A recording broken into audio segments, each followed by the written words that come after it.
Hi friends, எல்லாருக்கும் வணக்கம். இன்றைக்கி நம்ம சேனலில் என்ன ரெசிபி பார்க்க போகிறீங்க அப்படின்னு பார்த்தீங்கன்னா, வல்லாரக்கீரையை வச்சு ஒரு சூப்பரான பருப்புங்கீரை சாம்பார் தான் பார்க்க போகிறோம். ரொம்ப டேஸ்ட்டாக இருக்கும். பொதுவாக கீரை அப்படின்னாலே உடம்புக்கு ரொம்ப நல்லது. அதுலேயும் வல்லாரக்கீரை பார்த்தீங்க அப்படின்னா பசங்களுக்கு ஞாபக சக்தி அதிகரிக்கக்கூடிய சத்து வந்து இந்த வல்லாரக்கீரையில் இருக்குது அப்படின்னு சொல்கிறாங்க. கண்டிப்பாக அதனால் நீங்களும் இதை ட்ரை பண்ணி பாருங்கள். இப்போ இதை எப்படி பண்ணுறது அப்படிங்கிறத பார்க்கலாம். ஃபஸ்ட்டு பார்த்தீங்க அப்படின்னா பருப்பை வந்து நல்லா கழுவிட்டு நம்ம இதை வேக வச்சு எடுத்துக்க போகிறோம். இதுக்கு வந்து நம்ம துவரம்பருப்பும் போடலாம், பாசிப்பருப்பும் போடலாம். நான் இன்றைக்கி துவரம்பருப்பு தான் எடுத்திருக்கேன்.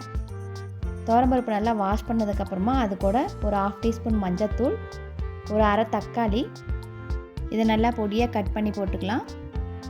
இது கூடவே பார்த்தீங்க அப்படின்னா பச்சை மிளகா, ஒரு 10 பல்லு பூண்டு, ஒரு 10 சின்ன வெங்காயம், இது எல்லாத்தையும் போட்டுட்டு இந்த பருப்பு வேகிறதுக்கு தேவையான அளவு உப்பு, ஒரு 2 டீஸ்பூன் எண்ணெய், இது மட்டும் போட்டுட்டு இப்போ நம்ம குக்கரில் வேக வச்சு எடுத்துக்க போகிறோம். பருப்பு வந்து ரொம்ப கொடையை வேக வைக்க வேண்டாம், ஒரு விசில் விட்டு இறக்குனா போதும். இப்போ நம்ம வல்லாரக்கீரையை க்ளீன் பண்ணிவிட்டு நல்லா கட் பண்ணி வச்சுக்கலாம். இது இலையை மட்டும் கட் பண்ணி வச்சுக்கலாம், காம்பு வேண்டாம். இது ஒவ்வொரு செடியிலையும் பார்த்திங்கன்னா ஒரு இலை தான் இருக்கும், அதனால் ஒரு இலையை மட்டும் பிச்சு நம்ம இந்த மாதிரி வச்சுக்க போகிறோம். இது நல்லா கழுவிட்டு இப்போ நம்ம கட் பண்ணிக்கலாம். வல்லாரக்கீரை மோஸ்ட்லி நம்ம சட்னி அரைச்சி தான் சாப்பிடுவோம். இந்த மாதிரி சாம்பாரை வச்சு கொடுங்க, பசங்க நல்லா விரும்பியே சாப்பிடுவாங்க. இதோட கசப்பு தன்மை கொஞ்சம் இருக்கிறதுனால சட்னியை விட சாம்பாரில் பார்த்தீங்க அப்படின்னா இந்த பருப்பு சுவையும் சேர்த்து வரும்போது டேஸ்ட் வந்து ரொம்ப நல்லாயிருக்கும். இப்போ இதை நல்லா கட் பண்ணியாச்சு, பருப்பும் வெந்துருச்சு. இப்போ அதே குக்கர்லேயே மறுபடியும் நம்ம ஸ்டவ்வை ஆன் பண்ணிவிட்டு பருப்பு வந்து கொஞ்சம் முழுசாக இருந்துச்சு அப்படின்னா கொஞ்சம் கடைஞ்சிடுங்க. கடைஞ்சிட்டு அது கூடயே இப்போ நம்ம இந்த வல்லாரக்கீரையை போட்டுக்கலாம். வெந்த பருப்பில் தண்ணி கொஞ்சம் கம்மியாக இருந்துச்சுன்னா மறுபடியும் தண்ணி கொஞ்சம் கூட ஊற்றிக்குங்க. இந்த கீரையும் போட்டுட்டு தண்ணியோட அளவு பார்த்துட்டு பத்தலை அப்படின்னா மறுபடியும் இன்னும் கொஞ்சம் தண்ணி ஊற்றிக்கோங்க. ஊற்றிட்டு இப்போ நல்லா வேக வச்சுக்க போகிறோம். இந்த கீரையில் காம்பெல்லாம் இல்லை அப்படிங்கிறதுனால கீரை வந்து சீக்கிரமாக வெந்துடும். அதனால் ஒரு ஆவி வெந்துச்சு அப்படின்னா போதும், நம்ம அடுத்து தாளித்து கொட்டிடலாம். அது வரல இப்போ மூடி வச்சுருங்க.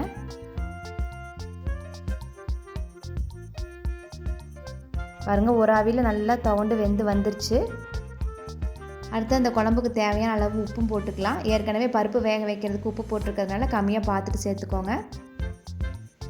இது கூடயே தேங்காய் எண்ணெய் ஒரு 2 டேபிள் ஸ்பூன் ஊற்றிக்கோங்க. டேஸ்ட் வந்து நல்லாயிருக்கும்.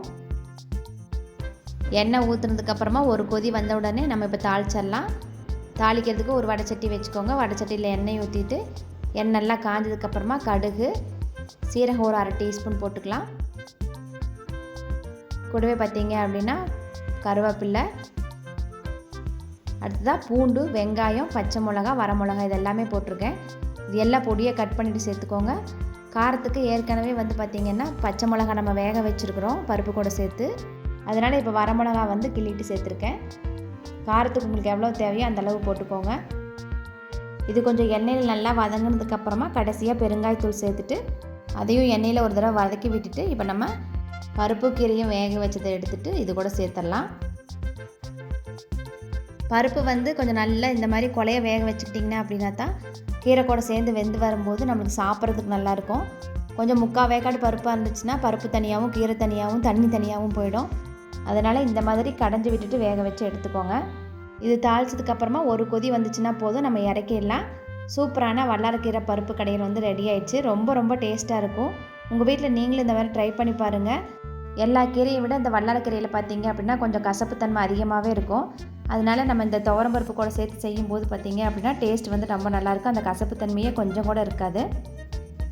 இது சாப்பாடு, சப்பாத்தி எல்லாத்துக்குமே சூப்பரான சைட் டிஷ்ஷாக இருக்கும். தோசை கூட நல்லாயிருக்கும். இதே மாதிரி நீங்களும் உங்கள் வீட்டில் செஞ்சு பார்த்துட்டு எப்படி இருந்துச்சு அப்படின்னு கமெண்ட் பண்ணுங்கள்.